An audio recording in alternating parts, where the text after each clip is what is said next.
(28장입니다) 안식일이 다하여 가고 안식 후 첫날이 되려는 미명에 막달라 마리아와 다른 마리아가 무덤을 보려고 왔더니, 읽으세요. 큰 지진이 나며 주의 천사가 하늘로서 내려와 돌을 울려내고 그 위에 앉았는데 그 형상이 번개 같고 그 옷은 눈같이 희거늘. 수식하던 자들이 저를 무서워하여 떨며 죽은 사람과 같이 되었더라. 천사가 여자들에게 일러 가로되 너희는 무서워 말라. 십자가에 못 박히신 예수를 너희가 찾는 줄을 내가 아노라. 그가 여기 계시지 않고 그의 말씀하시는 대로 살아나셨느니라. 와서 그의 묻은 곳을 물으라. 또 빨리 가서 그의 제자들에게 이르되 그가 죽은 자 가운데서 살아나셨고 너희보다 먼저 갈릴리로 가시나니 거기서 너희가 배우리라 하라.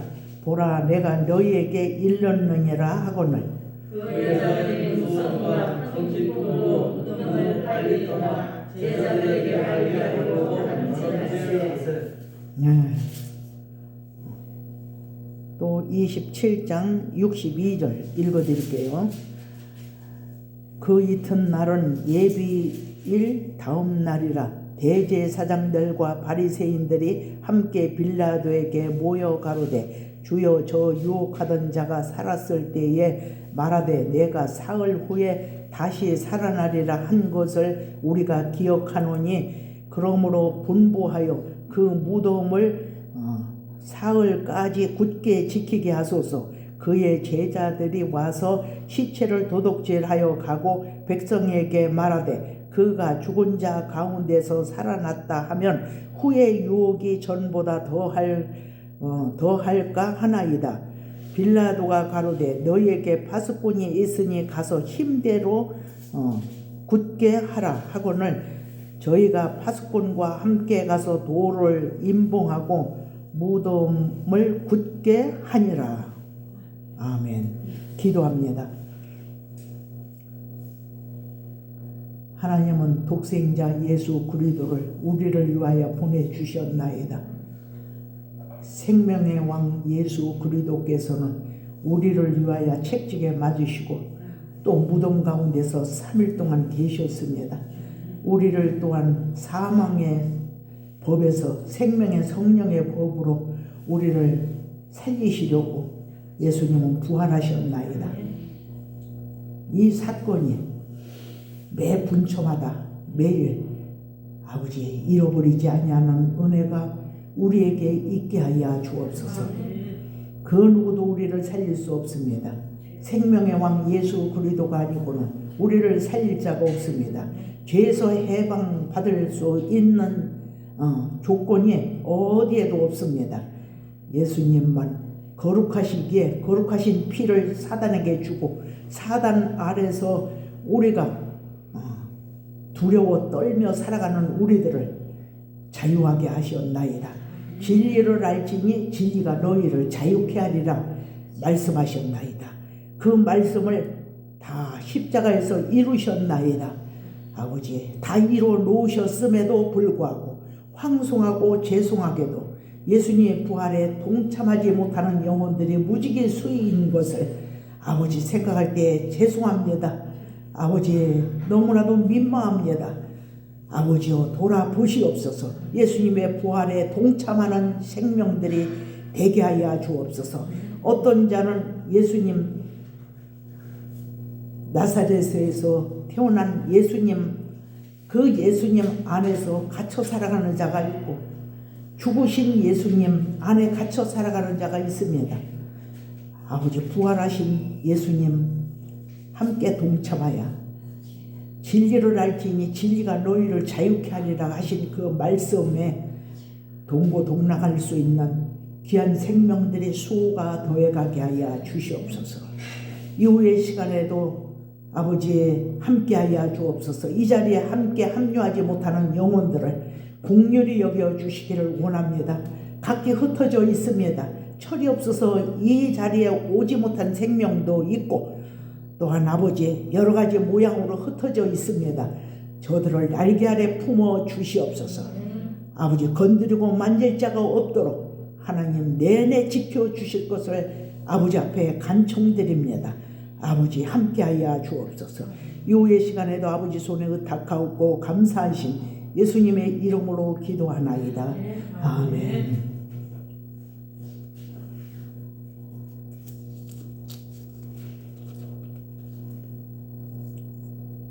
3일 동안 군사들을 시켜서 무덤을 그 도를 임봉하고 무덤을 굳게 지키라 이랬지요.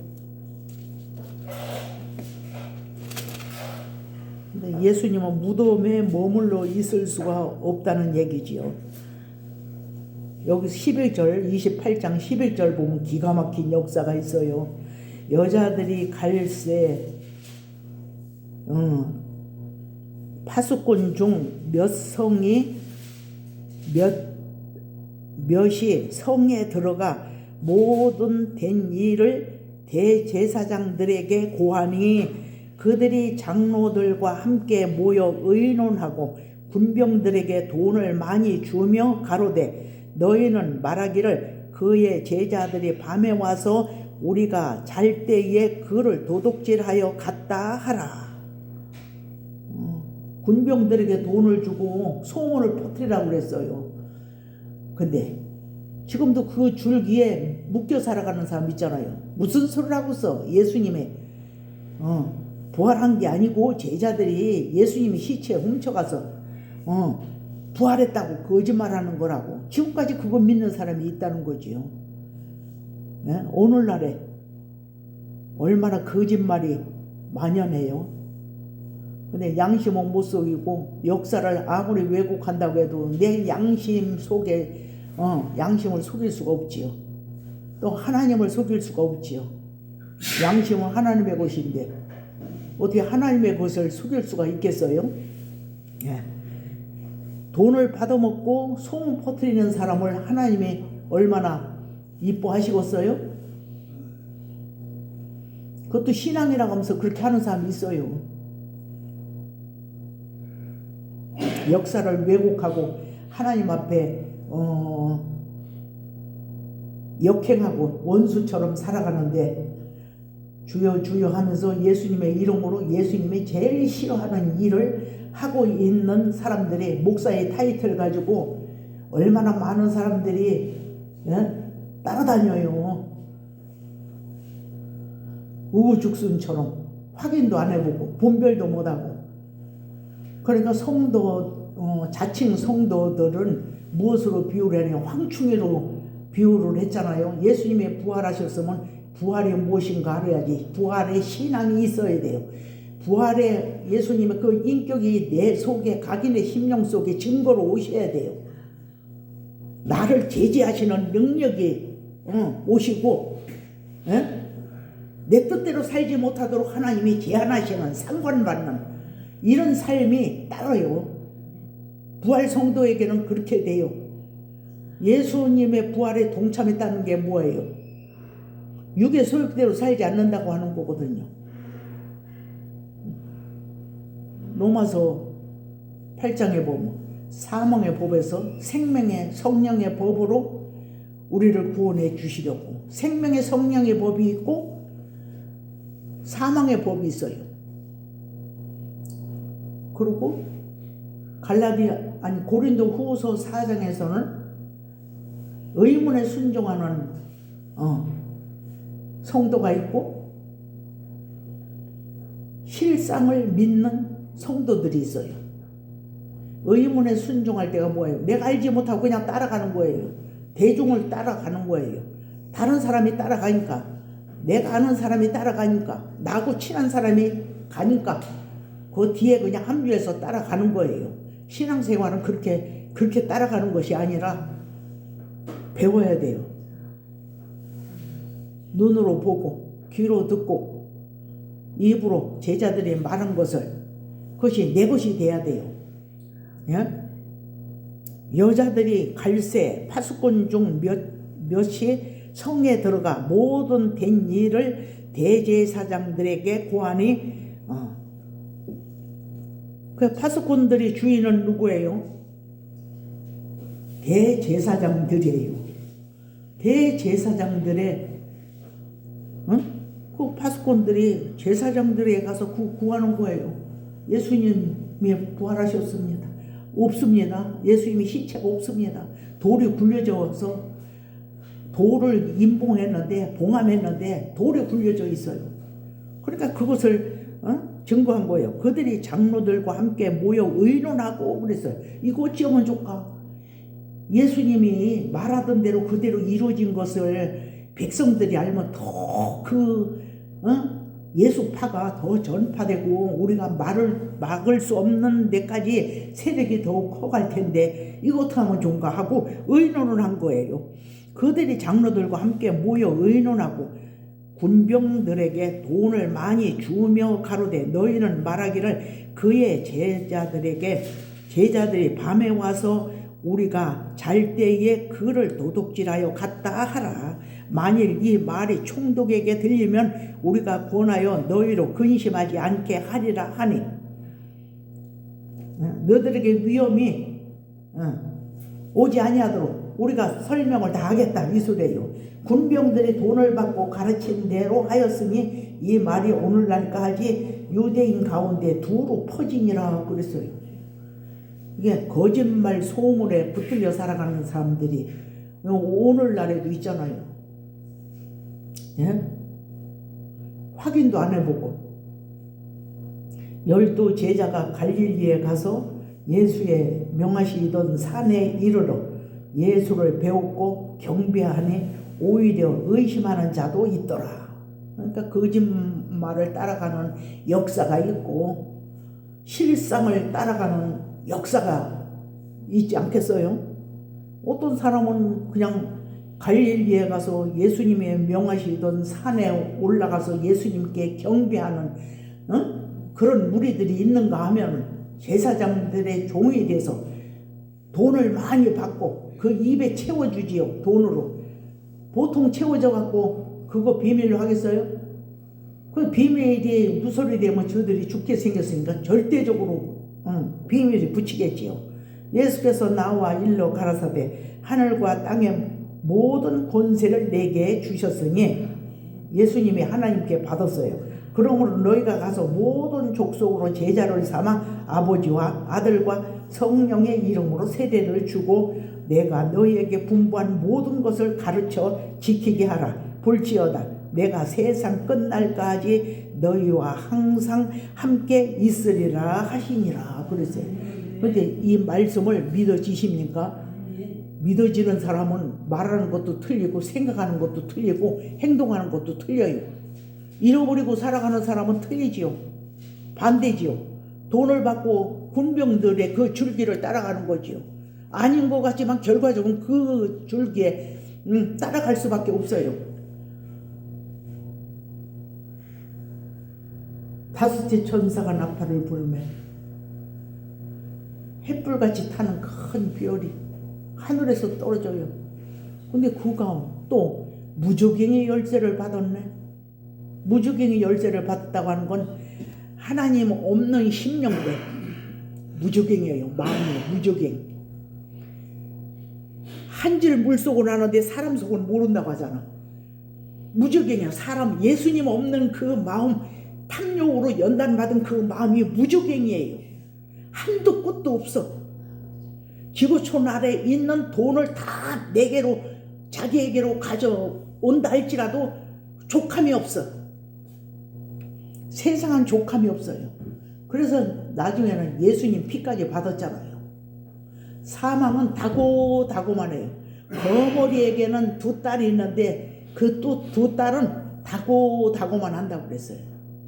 그건 사단을 흑암의 영을 말한 거예요. 예수 밖에서는 족함이 없어요. 다고. 근데 왜냐면 그 양식은 썩은 양식이라 소화되는 양식이에요. 근데 진리는 어떻게 소화가 되느냐 하면 행동하는 것으로 열매로 소화가 돼요. 그러니까 귀 있는 자는 성령의 교회되게 하시는 말씀을 들을지어다.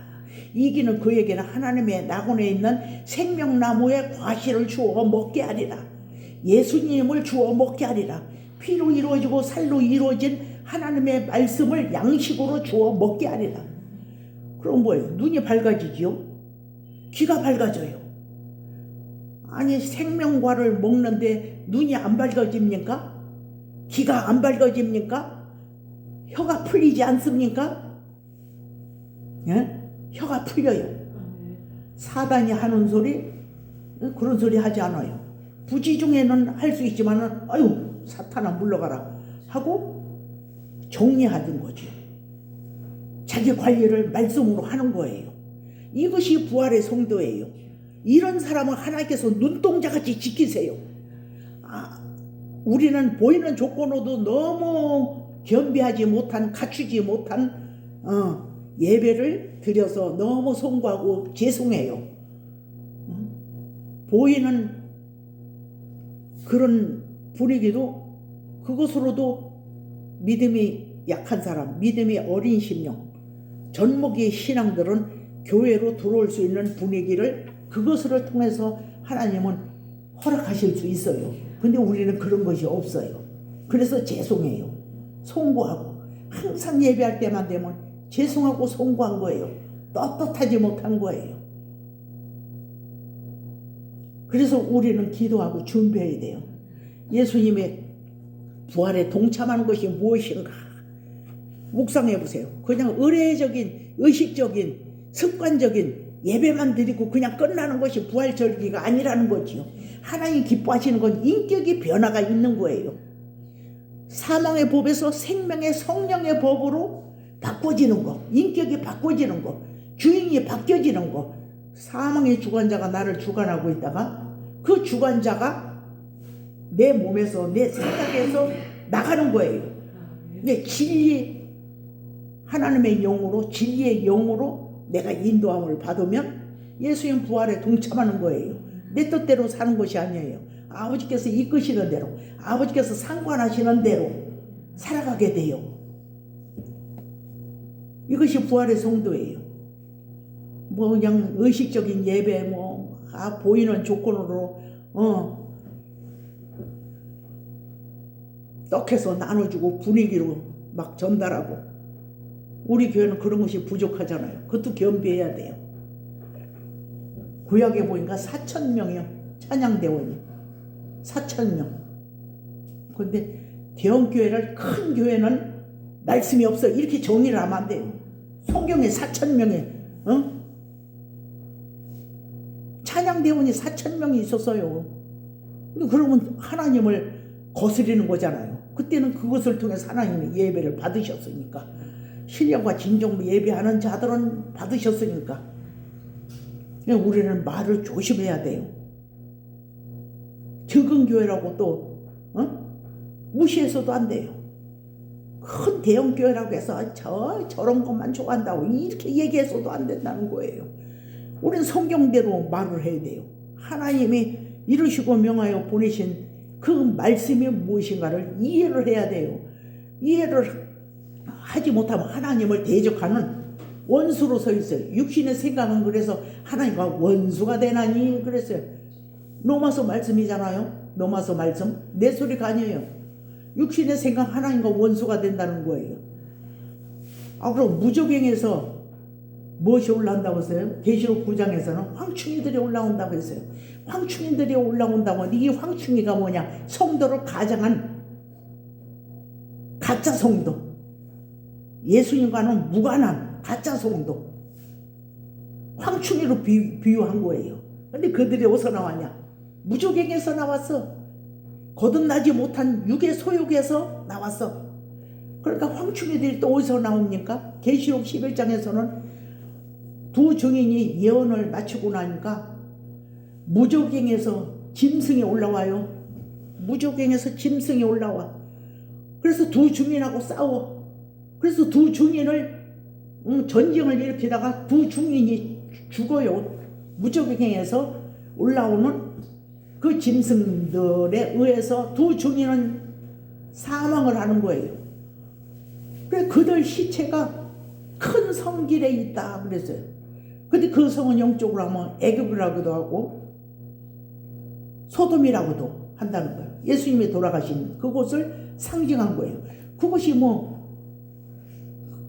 그런 분위기가 교회에서 없어야 돼요. 그러니까 3일 반 후에는 예수님이 생기를 그들에게 부어주니까 그들이 발로 일어서, 그리고 또 하늘에서 음성이 들리기를 이리 올라오라 하니까 구름을 타고 하늘로 올라가요. 그 후에 어떤 일이 생기느냐, 큰 지진이 나요. 지진에 죽은 사람이 7,000명이요. 그 이후에 하늘에서 소리가 나기를 세상 나라가 우리 주의 나라가 되었으니 그랬어요. 세상 나라가 주의 나라가 되었으니. 그리고 심판했다는 거지. 심판. 죽은 사람이 7천이라. 죽은 사람이. 그리고 황충이들, 계시록 9장에서는 황충이들이 나오는데, 황충이들을 향해서 뭐라냐면 이마에나 손에 표받지 아니한 사람만 해라 그랬어요. 표받지 아니한 사람, 짐승표 받은 사람, 말씀으로 입 맞은 자는 해하지 말라 그 소리예요. 그리고 계시록 6장에서 뭐예요? 셋째 인을 떼실 때에 감람류와 포도주는 해치 말라. 감람류에는 어디에서 나와요? 구약에서 나오지요. 제사장을 세우고 선지자를 세우고 왕을 세울 때 감람류로 머리에다 붓고 기름을 붓고 제사장이 기도하는 거예요. 그런데 감람류는 율법의 말씀을 가리킨 거예요. 율법의 말씀은 어디서 나와요? 하나님이 경륜하시고 섭리한 거예요. 율법 자체가 더럽고 악한 것은 아니에요. 율법 아래서 범죄하는 영혼들이 더러움을 입는 거지, 간의 영을 따라가면 더러움을 입는 거 아니겠어요? 그래 감람류와 포도주는 해치 말라. 포도주는 뭐냐? 예수님 피를 상징한 거예요. 그러나 생명의 말씀을 먹어야 돼요. 살리는 말씀을 먹어야 돼요. 산영이 있고, 고린도 전서에 보면 산영이 있고 살려주는 영이 있어요. 산영하고 살려주는 영하고, 성도는 성도인데 살려주는 역할을 못해. 그냥 살아는 있어. 활동도 다 해. 근데 자기가 살지 못했기 때문에 남 살리는 것도 못해요. 부활 성도가 아니기 때문에. 하나님의 영으로 인도함을 받는 자는 저거 권위도 없어 보이고, 평상시에는 그래도 어느 순간 되면 일을 해. 일을 하는데 어떤 일을 하냐? 살리는 일을 해. 종들은 일을 많이 해요. 바빠. 하는 일이 많어. 그래서 나중에는 그런 일을 하나님 받습니까? 많이 하는 일, 많이 열매 맺어놓은 일, 그 뭐 육에 속한 열매를 잔뜩 맺었지만 하나님 그거 다 받지 않는다는 거죠. 에? 하나님 받으시는 일을 해야 돼요. 내가 언제든지 몇 번이고 얘기했죠. 남을 뜯어서 한 보따리 가져왔는데, 야, 저 다 내빌 거 저렇게 고개가 아프도록 짊어지고 올 필요가 없어. 절 키워준 어머니가 그랬어요. 머리가 아프도록 그냥 꼭꼭 눌러서 버릴 것, 그냥 그 옛날에는 앞치마가 큰 거 있어요. 그리 해서 꼭꼭 눌러가지고 머리 이고 오는데 저렇게 많이 가져오려고 할 거 없다는 거야. 버릴 것 가져오지 말고 요만큼을 나무를 캐와도 버릴 것 다 깨끗하게 다듬어서 집에 와서는 하나 버릴 것 없어. 흙 외에는 버릴 것이 없도록 그렇게 해갖고 오라는 거예요. 그러니까 다른 엄마들이 그렇게 하니까 나도 그거 궁금하고 그러니까 따라갔으니까 그 엄마들 하는 대로 하는 거 아니겠어요? 그리고 집에 와서 보면은 엄마가 그것을 그냥 우리 집 앞에 앞마당에 잿더미가 이렇게 남새밭에 이렇게 있었는데 산처럼 몇 자리만 이렇게 있었어요. 그 나무를 골라서 먹을 생각을 하지 않고 휙 집어 던지더라고. 잿더미에다 휙 집어 던져. 그러니까 그것을 몇 번이고 하니까 아버지가 그 어린 것이 하고 싶어서 궁금해서 어른들 따라가서 그 해봤는데 골라서 먹어줘야 걔가 힘이 나고 재밌을 거 아니냐. 아이 저렇게 해오지 말라는 거예요. 근데 그때는 엄마가 야속하고 그랬는데 나중에는 요만큼을 뜯어갖고 왔는데 그래 봐라. 이렇게 뜯어보니까 먹을 수 있잖니? 이건 먹는 거야. 근데 그때는 이제 우리 엄마만의 어떤 그런 건 줄 알았는데 신앙생활 하다 보니까 그렇게 예수를 믿어야 돼. 신앙생활 종회용 가운데 신앙생활 하는 사람 보세요. 하나님 앞에 가니까 전부 버릴 거.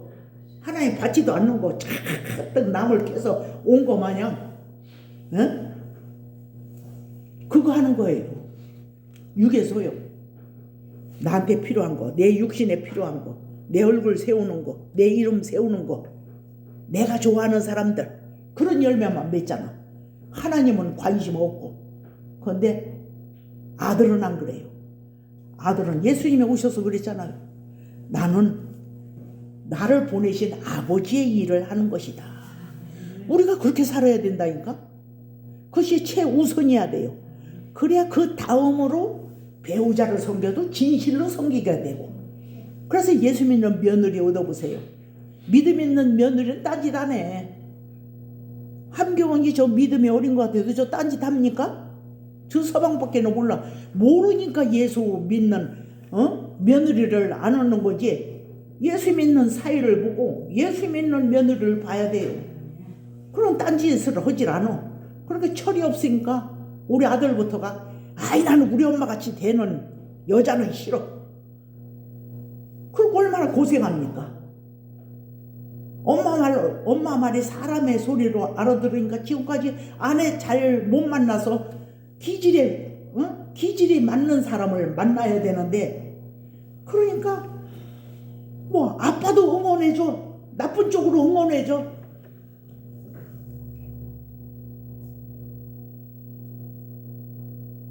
참 기가 막힌 일이에요. 알면서도 결혼식 시킨 거예요. 알면서. 예. 기질이 너들은 안 맞아. 아유 죽었다 깨나도 너들 얼마 못 간다.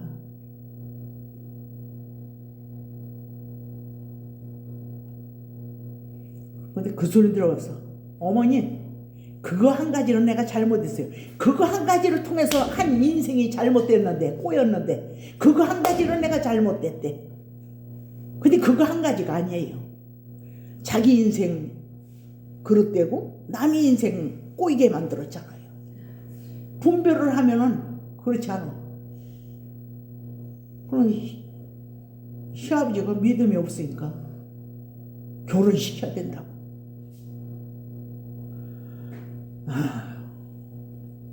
근데 엄마 그늘 아래에 있는 우리 딸내미는 틀리잖아. 아들은 바깥으로 어렸을 때는 엄마 품 안에 있을 때는 저기인데 고등학교 가면서부터는 통제가 불가능하게 되는 거예요. 통제가. 그러니까 아버지가 믿음 있는 가정은 복인 줄 알아야 돼. 아버지의 불만을 하고 아버지를 불평을 해도 아들은 아버지를 닮아가요. 그래 믿음의 아버지가 얼마나 중요한지 몰라요. 교회 가야지. 주일날은 딴짓하면 안 돼. 다른 거 하면 안 돼. 교회 예배 드리고 와서 볼일을 봐야지. 아니야 교회 가. 괜찮아. 이런 아버지가 있다면 교육이 되겠습니까? 엄마 말에 권위를 세워주고.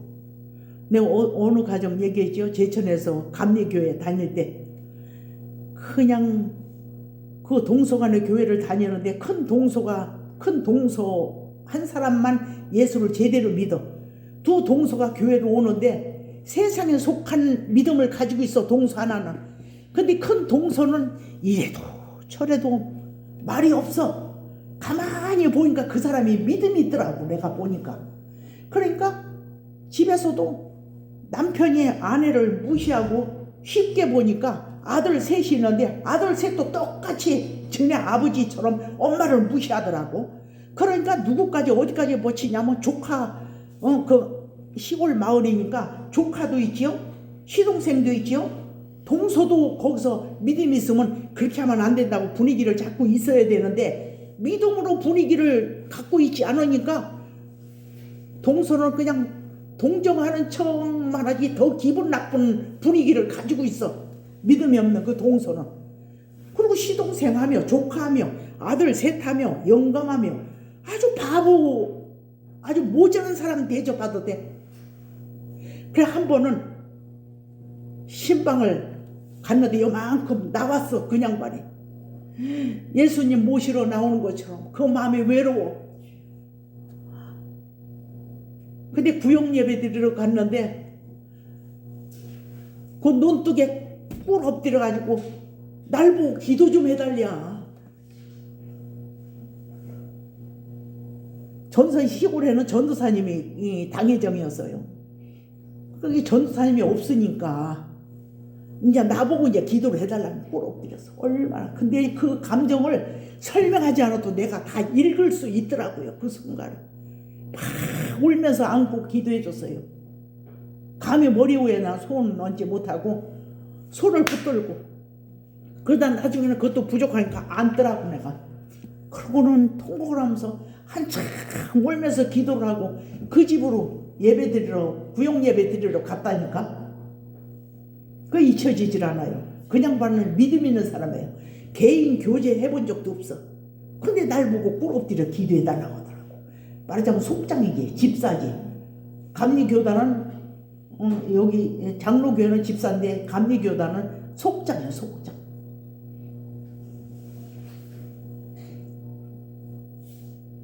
그래 가만히 보면 그 양반이 믿음이 있더라고. 그래 그 동수한테도 저 형님 좀 많이 협조 좀 해주시라고. 그래야 하나님이 당신을 기뻐하신다고. 당신이라는 말은 내 말이고 집사님은 하나님 기뻐하시는 것이 무엇인가 그걸 알고 저 동서분을 저 정 집사님을 잘 좀 도와주시라고.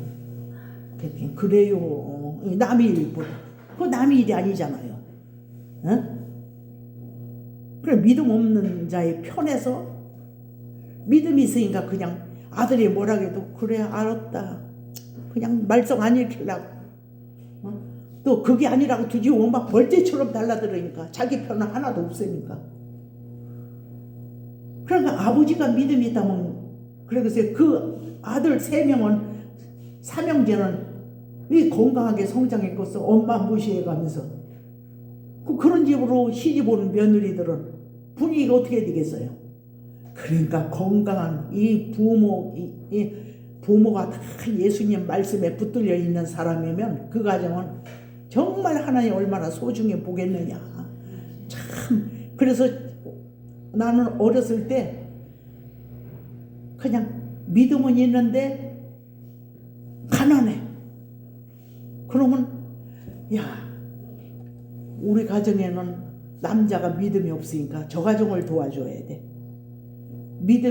저 집에는 믿음은 있는데 육신의 물질은 없어. 저 가정이 건강해야 하나님의 영광을 더 열매를 맺을 수 있어. 이런 개념을 가지고 돕는 일을 내가 신경 쓰기도 했어요. 그러니까 우리 딸내미는 아니 피아노를 딸내미는 가르쳐줄 생각도 안 하고 렌슨비가 없다니까 그 집에 피아노 렌슨비 내줬다고. 어릴 때는 몰라도 어지간히 크니까 그 소리를 하더라. 근데 나와 같은 걸로 생각했어요. 나와 같은 걸로. 왜 하나님 그거 보상 안 해주겠어요? 우리 지는 영적인 복 받은 거지. 예? 세상 사람들이 보면 그거 어떻게 생각하겠어요? 딸내미도 남편도 전부 내 기준으로 내 소유, 내 자신처럼 생각했던 거예요. 반찬이 그냥 2가지 3가지 기름진 비싼 거 반찬을 이렇게 놓으면 어머니 너무 죄송해. 어우 믿는 목사님이 남자 목사가 이걸 입속으로 들어가야지 이거 열매를 맺지. 아이고 우리 가정에서는 이거 나만 예수 믿는데 이렇게 고급스러운 거 내가 먹어서 되겠느냐고. 나를 질책했어요. 뭐 별난 거 먹으려면 아이고 하나님 죄송해요. 열매도 못 맺는데 내가 이런 거 먹으려고 그래요. 그 전양반이 그래요. 가스불에다 얹어놓으면은 이 가스불에다 얹어놓고 이거 보는 시간을 제일 아까운 시간으로 한다고. 그거 오지로 못하잖아요. 내 인력으로 못해. 인력으로. 난 그런 대접을 받으면서 세상적으로는 2% 부족한 거지. 세상적으로. 근데 하나님이 아세요. 하나님 아시는 자로 살아가는 것이 승리하는 길이더라고요. 보세요. 돈이 없으면 아무 나도 코도 모르는 사람이 돈을 줘서 나 돈 쓰게 한다니까.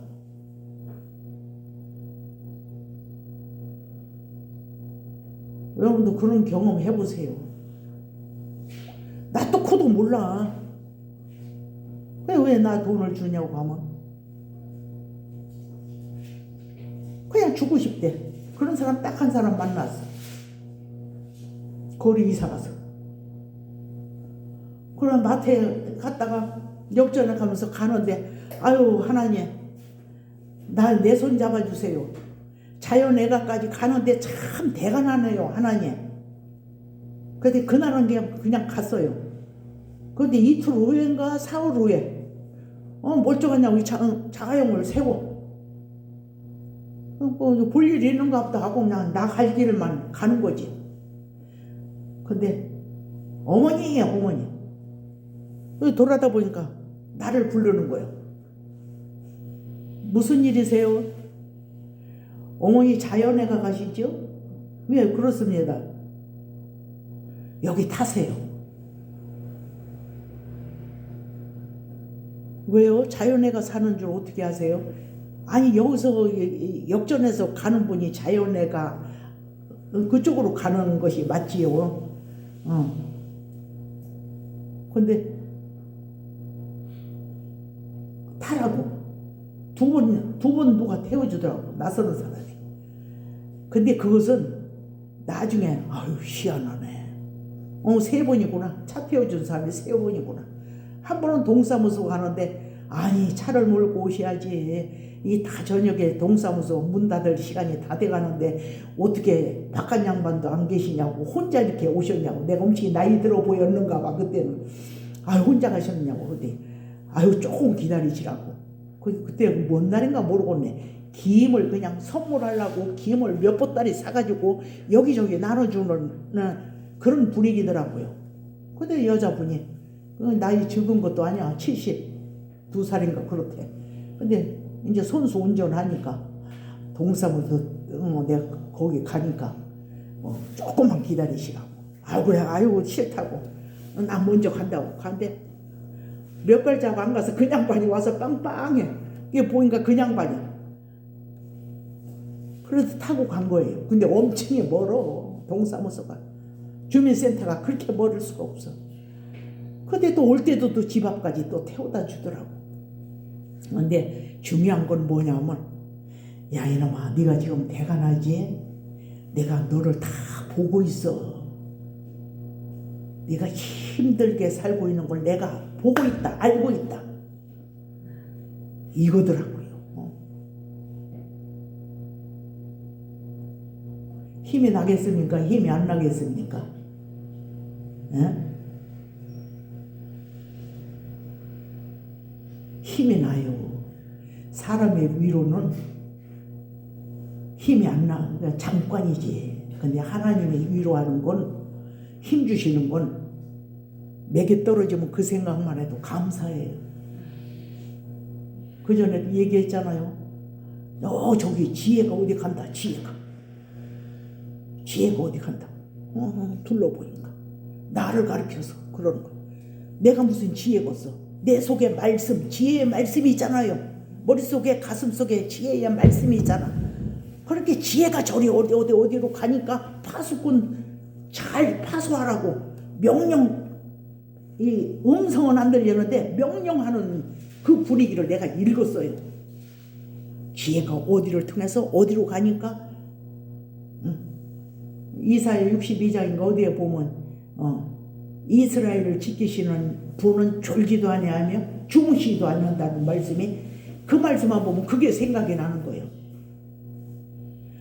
하나님은요, 하나님을 제대로 알려고 하고 제대로 믿으려고 하면은 하나님 내가 여기 있다, 네가 하는 일 내가 보고 있다. 사람은 너를 몰라줘도 나는 너를 보고 있다. 내 속에 내 파수꾼이 있지 않느냐? 여러분들 누가 양심이 하나님 파수꾼 양심인 것을 얘기한 사람 들어봤습니까? 이거 기가 막힌 소리요. 예? 너희 죄가 정녕 너희를 찾아낼 줄 알라. 혹은 양심이 서로 송사하며 서로, 마태복음에 있잖아요. 자기가 한 말로 자기가 정죄를 받고 자기가 하는 말로 옳다 인정함을 받는다. 그리고 자기가 통해 자복을 한다. 하나님 앞에 가서 자기 혀로 통해 자복을 한다 이거죠. 그런 걸 다 연결해서 깨닫게 해주시는 분이 하나님이세요. 네? 내가 파수꾼을 내가 내 속에 내가 보내지 않았느냐. 하나님의 내가 보낸 파수꾼인 줄은 모르고 산다 이거예요. 모르고 산다 이거예요. 알고 살아가는 것이 얼마나 복이에요. 누가 보든 안 보든 주인이 알면 되는 거지. 주인이 그냥 하나님이 멀리 계셔. 깨닫고 나면 멀리 계시는 게 아니라 여기 계시는데, 멀리 계시는 하나님만 믿는 사람은 방종하고 살지요. 에? 나는 몇십 년 예수 믿어도 양심에 하나님이 보낸 파수꾼이라고 얘기한 사람 못 봤어. 너희 죄가 정녕 너희를 찾아낼 줄 알라. 민수기의 말씀. 그런 말씀 설교하는 소리를 들어본 적이 없어요. 궁금해서 상담하러 가면 동문서답하는 소리만 들었지. 그냥 어느 하늘 아래 그런 분이 있겠지. 나만 하나님의 사람은 아니니까. 근데 만나보지는 못했어. 그러니까 목사만 있으면 대화 중에 은연 중에 심어 놓으려고 그 소리를 해요. 하나님 파수꾼이 어디 있는 줄 아세요? 목사님 속에 양심으로 와 있잖아. 목사님 속에 있는 양심이라고 해서 하나님 앞에 가서 그 양심이 목사님 편들어주고 목사님 죄 덮어주는 건 줄 아세요? 그 양심이 다 그냥 고백할 수 있도록 자복할 수 있도록 고발해.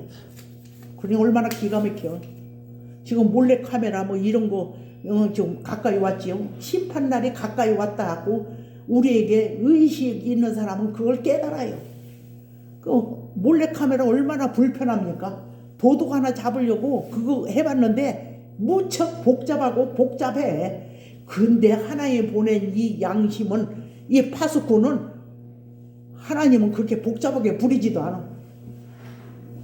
몰래카메라 그거 놓고 도둑 잡으려고 해놨다가 당신은 하나님이로소이다. 정말 당신은 하나님이십니다. 이 고백을 저절로 하게 돼요. 오늘 부활절 의미를 묵상하면서 다음 주까지 우리는 고난주간 이렇게 예배, 의식적인 예배도 못 드렸잖아요. 다음 주까지 이거 떼지 마세요. 그리고 예수님의 고난, 부활, 이것을 우리가 묵상하는 기간으로 알고 우리가 신앙생활 합시다. 오늘 여기까지입니다. 72장 찬송합니다.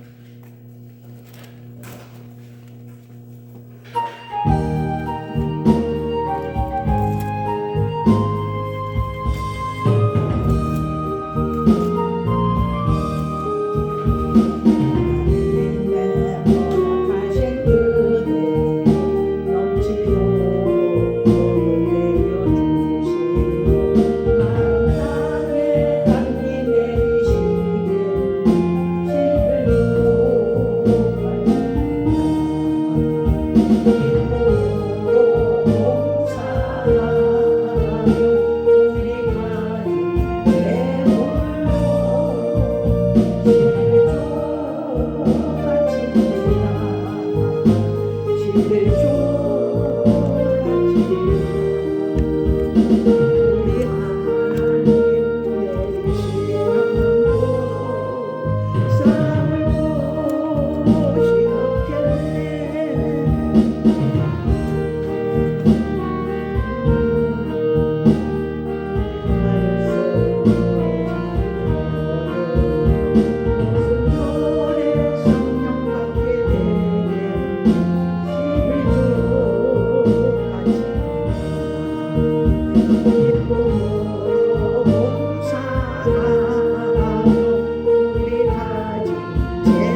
기도하는 시간 같습니다.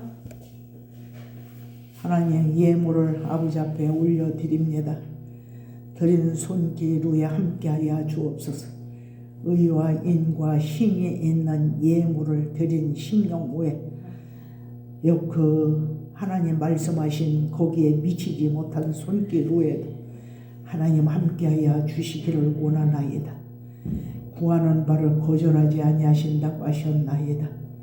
저들이 아버지 구하는 곳에 적게는 30배, 많게는 100배라고 허락하셨나이다. 하나님이여, 저들 힘으로 능으로 해결할 수 없는 고질병이 떨어져 나가게 하여 주시고, 가문에 흐르는 질병, 가문에 흐르는 저주, 아버지 이런 것들이 다 예수님의 이름으로 나눠져 나가게 하여 주옵소서. 예수님 빛을 창조하시고 빛 가운데서 어둠을 나누셨고 아버지 나누신 후에 복이 좋았다라고 하셨나이다. 우리 개개인 가정 개개인에게서 어두움이 나눠져 나가게 하여 주시어서 하나님 보시기에 좋았다라는 말씀이 응하도록 돌아보시기를 원하나이다.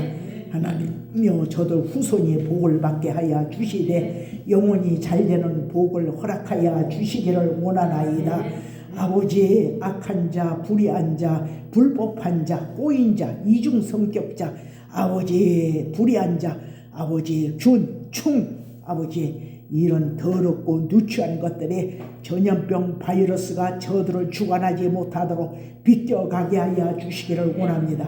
악한 자도 비껴가게 하여 주시고 이중성격자도 비껴가게 하여 주시어서 눈동자같이 지켜주시옴을 의식하며 살아가는 귀한 아들과 딸들이 되어지도록 돌아보시기를 원합니다. 아버지, 저들이 아버지 이제 전도해야 할 대상들이 있습니다. 권고해야 되고 사랑해야 되고 품어야 되는 대상들이 있습니다. 지인들이 있습니다. 이웃들이 있습니다. 직계가족들이 있습니다. 아버지여, 저들을 돌아보시기를 원합니다. 두루두루 아버지여 날개가 되어 주시어서 지켜주시는 것을 감사를 드리나이다.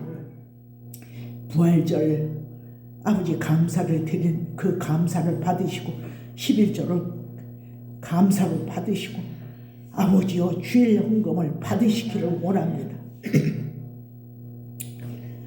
아버지, 없는 가운데서도 하나님 있게 하십니다.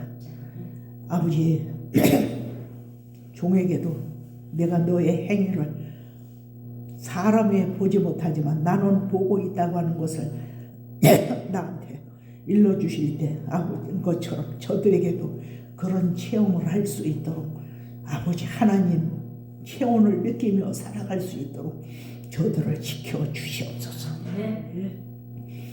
저들의 총장에 잔고가 넘치도록 부족하지 아니하도록 흔들어서 밟아서 눌러서 채워주시옵소서.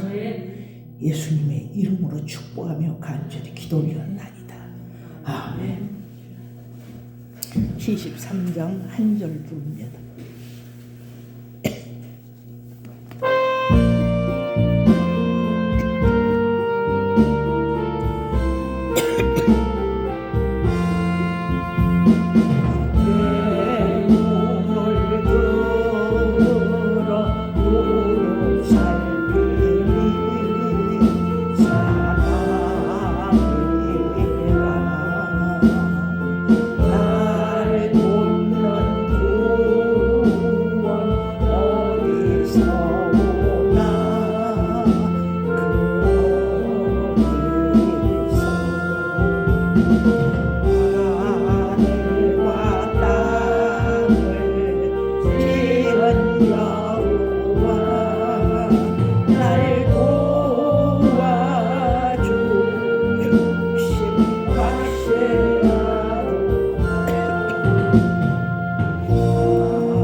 이제는 우리 주 예수 그리스도의 은혜와 하나님의 지극하신 사랑과 보혜사 성령님의 내주 역사 충만하신 은혜가 말씀 찬양 교회 우애와